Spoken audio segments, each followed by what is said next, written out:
नमस्कार साथियों,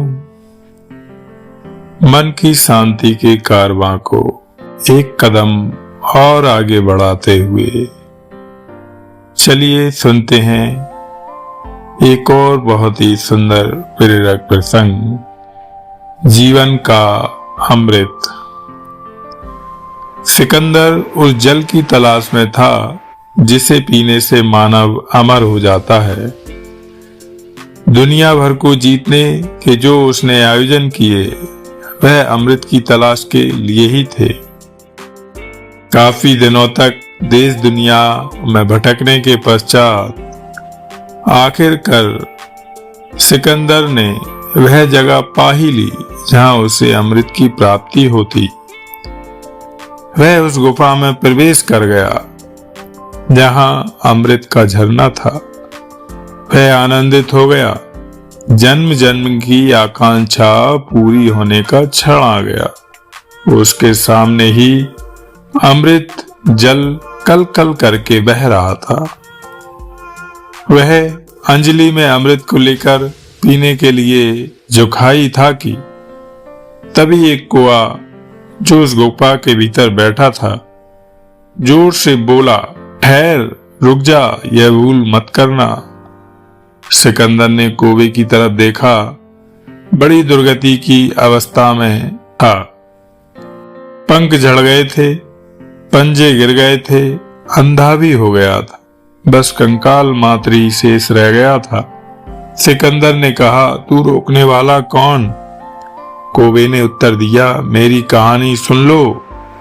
मैं अमृत की तलाश में था और यह गुफा मुझे मिल गई थी। मैंने यह अमृत पी लिया। अब मैं मर नहीं सकता, पर मैं अब मरना चाहता हूं। देख लो मेरी हालत, अंधा हो गया, पंख झड़ गए हैं, उड़ नहीं सकता, पैर गल गए हैं। एक बार मेरी ओर देख लो, फिर उसके बाद यदि इच्छा हो तो अवश्य अमृत पी लेना। देखो अब मैं चिल्ला रहा हूं, चीख रहा हूं कि कोई मुझे मार डाले, लेकिन मुझे मारा भी नहीं जा सकता। अब प्रार्थना कर रहा हूं परमात्मा से कि प्रभु मुझे मार डालो। मेरी एक ही आकांक्षा है कि किसी तरह मर जाऊं। इसलिए सोच लो एक बार, फिर जो इच्छा हो वो करना। कहते हैं कि सिकंदर सोचता रहा बड़ी देर तक। आखिर उसकी उम्र भर की तलाश थी अमृत, उसे भला ऐसे कैसे छोड़ देता।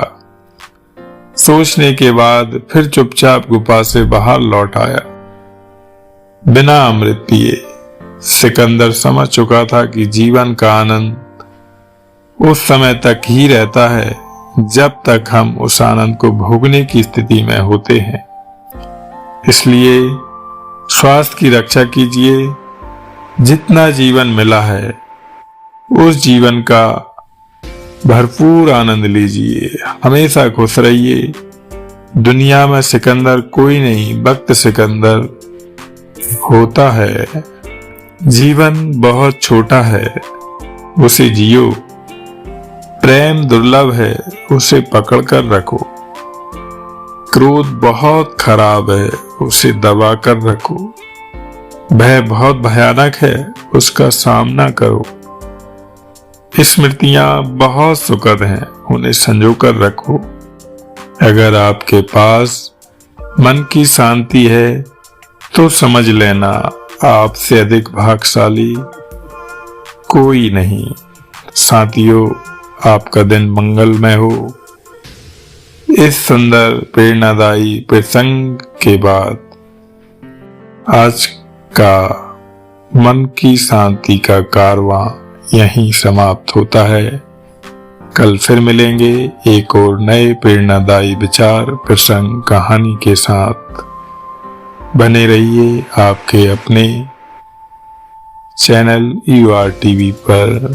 और सभी साथियों से निवेदन है, यदि चैनल को सब्सक्राइब नहीं किया है तो प्लीज चैनल को सब्सक्राइब जरूर कर लें। और आपको ये प्रेरणादायी प्रसंग कैसा लगा प्लीज कमेंट कर जरूर बताएं। जय श्री कृष्ण, जय श्री राधे, जय सिया राम।